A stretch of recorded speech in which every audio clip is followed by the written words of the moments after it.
Avionit në fluturim i thyet xhami nga objekti misterioz plagoset piloti.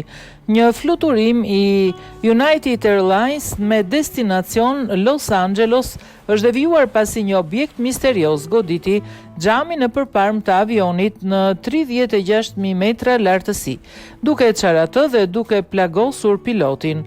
Sipas linjës ajrore dhe zyrtarëve të forcave ajrore të Shteteve të Bashkuara të Amerikës, avioni Boeing 737 Max 8 dhe me 134 pasagjerë në bord dhe 6 anëtar të ekuipazhit në bord ishte nisur nga Denveri për në Los Angeles, por përfundimisht ul në Utah për të adresuar dëmtimet në xhamin e tij.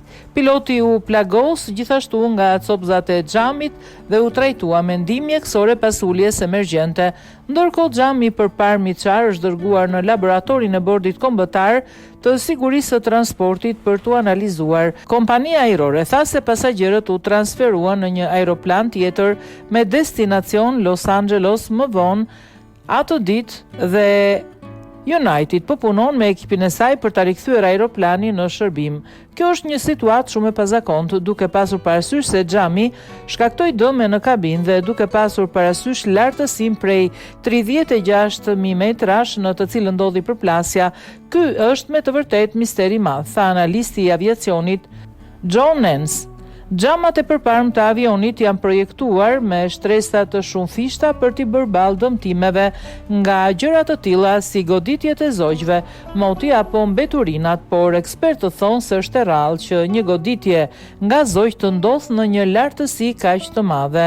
Avioni është përplasur me një objekt dhe një dritare e kabinës së pilotit të shtyer, kështu që duhet të bënim një ulje emergjente në Salt Lake City, tha një studente që ndodhej në bord duke cituar mesazhin e pilotit.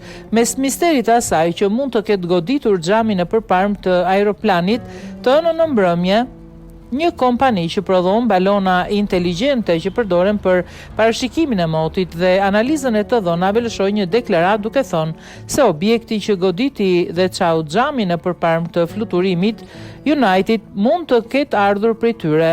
Në të njëjtën kohë, kompania tha se po bashkëpunonte me autoritetet në hetim.